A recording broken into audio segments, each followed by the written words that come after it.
For years, the FBI chased a mysterious man who seemed to appear everywhere. One week, he was a pilot jetting across the world.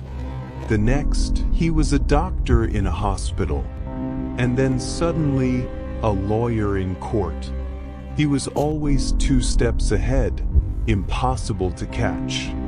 But when they finally arrested him, the truth stunned everyone. This so-called master criminal wasn't even a man. He was a teenager. Today, we're diving into the incredible true story of Frank Abagnale Jr., the boy who tricked the world. Stay tuned as we uncover why appearances can be the most dangerous disguise of all, and hit subscribe to catch our next eye-opening tale of trust and betrayal. Let me tell you a story that sounds so outrageous, you'll think it's fiction. But it's 100% true. Picture this: a teenage boy manages to convince the world that he's an airline pilot, a doctor, and even a lawyer. And not only that, he swindled banks and airlines out of millions of dollars, while still a teenager. This is the story of Frank Abagnale Jr., the man whose life inspired the movie Catch Me If You Can. But what really happened in the 1960s? How did a kid pull off some of the boldest cons in modern history? Buckle up, because this story has more twists than a Hollywood thriller. Frank's story begins in New York in the early 1960s. He was the son of a hard-working father and a glamorous French mother. At first glance, life seemed picture-perfect. But behind closed doors, things weren't so smooth. His parents' marriage fell apart when Frank was just a teenager, and he suddenly found himself caught in the middle. At 16, with his family broken and his world collapsing, Frank made a decision. He ran away from home. He had no money, no stability, and no plan. Only the sharpness of his mind and the charm of his smile. But Frank quickly realized something important. In a world full of rules and authority, people rarely question those who look like they belong. And that's where his dangerous gift began to shine. One day, Frank noticed how pilots were treated. They walked through airports with confidence. People respected them instantly. No one ever doubted their authority. To Frank, that uniform wasn't just clothing. It was a passport to trust. So he made a bold move. Using his wits, he called Pan Am Airlines and pretended to be a pilot who had lost his uniform. With a few clever lies and some smooth talking, he managed to get his hands on an actual Pan Am uniform. Now imagine this: a 17-year-old kid, barely out of high school, strutting through airports in full pilot gear. Security guards waved him through. Airline staff treated him as one of their own. And passengers? They never questioned him for a second. But Frank didn't stop there. He discovered something incredible. Pilots were often allowed to deadhead, meaning they could fly for free in the cockpit jump seat if they needed to get to another destination.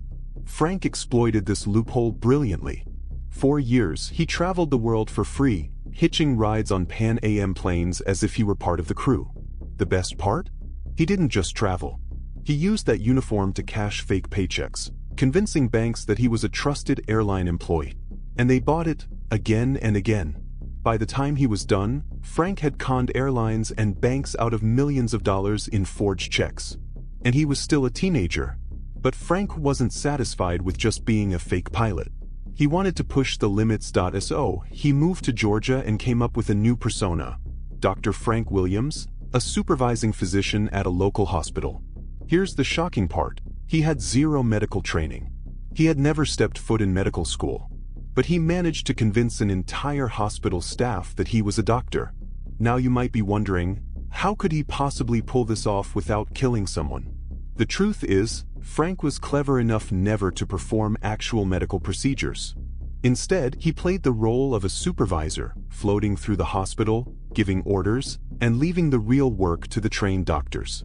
He even befriended interns, who admired his supposed experience. Whenever things got too complicated, Frank would excuse himself or redirect attention. For nearly a year, he kept up the charade. A teenager in a white coat, pretending to be a doctor, and nobody suspected a thing. As if being a pilot and a doctor weren't enough, Frank decided to test his skills in yet another profession: law. He forged a Harvard Law diploma and applied for a job at the Louisiana State Attorney General's office. But there was one problem. To work there, he had to pass the bar exam. Now, most people spend years preparing for that exam. But Frank, at just 19, managed to pass it after only a few weeks of studying. Whether it was pure intelligence or sheer determination, he pulled it off and landed the job. For a while, Frank worked in the Attorney General's office, surrounded by actual lawyers. He handled paperwork, sat in meetings, and played the part perfectly. Eventually, though, he grew bored and moved on. By this point, Frank had been a pilot, a doctor, and a lawyer, all before the age of 21. But here's the thing about living a life of lies. Sooner or later, it catches up with you. The FBI had been tracking Frank for years, piecing together reports of the mysterious young man who seemed to appear everywhere, always in uniform, always cashing checks, and always one step ahead. Frank's ability to slip through their fingers became legendary. At times, he narrowly avoided capture by seconds. In one instance, FBI agents knocked on the door of a hotel room just minutes after he had checked out. He always seemed to be 2 steps ahead, like a magician disappearing into thin air. But no con lasts forever. In 1969, Frank's luck finally ran out. He was captured in France after a former girlfriend recognized him and tipped off authorities. He was just 21 years old. He was sentenced to prison in multiple countries, serving time in France, Sweden, and eventually the United States. For most people, that would have been the end of the story, a brilliant conman finally undone by his own schemes. But Frank's story had one final twist. While in prison, Frank was offered a deal. The US government realized his unique talents could actually be useful. Instead of rotting away behind bars, he could help the FBI catch other fraudsters. And so, Frank Abagnale Jr., the teenager who once conned the world, became one of the nation's top experts in fraud detection and security. He spent decades working with banks, companies, and law enforcement, teaching them how to spot the very tricks he once used. He turned his dark past into a career dedicated to preventing crime. Frank Abagnale's story is full of glamour and excitement. The jet-setting pilot, the fake doctor, the lawyer, the master of deception. But beneath the thrill, there's a powerful lesson. The world often places blind trust in appearances, a uniform, a title, or a diploma. But as Frank proved, appearances can be deceiving.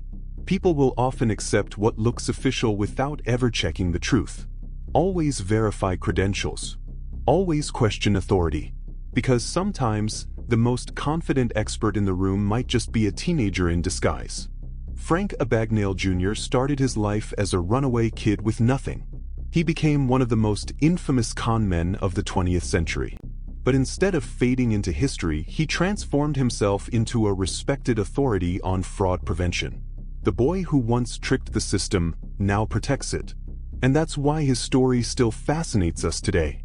Because it proves that even the most unbelievable cons can be true. And sometimes, the greatest trick isn't the scam itself, but how the story ends. The next time a deal looks too good to be true, remember Frank Abagnale. At just 16, he proved how easy it is to fool people when they want to believe in appearances. But here's the twist: after being caught, he used those very skills to protect others from fraud. And that's the real jackpot: learning from deception, so you never become a victim of false prophet.